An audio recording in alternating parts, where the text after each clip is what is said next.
I first noticed that I was having issues with my voice about 4 to 5 years ago. Um, and I had an episode of laryngitis with a cold. And I sort of got used to the sound of hearing my voice hoarse.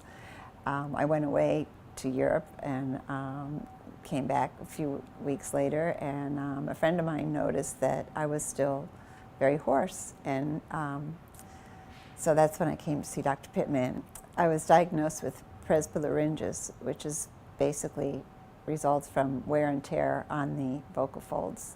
And we tried one treatment, which was effective for a while, but then we finally decided to try something a little bit more complex, or if you will, called a laryngoplasty, which is reconfiguration of the larynx so that basically it makes it easier for the vocal cords to meet and therefore produce a better and stronger voice.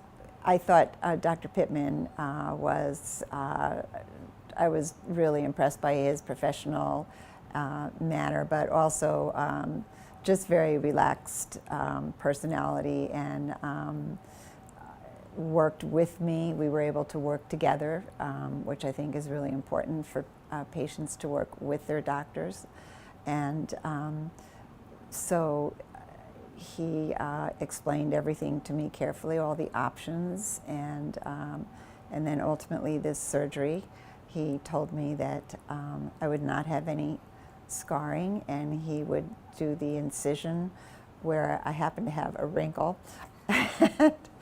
And sure enough, there's, you can't see any scarring. If I could show it to someone and they would see it, but it's barely visible now. So there's no disfiguring scars left with the surgery.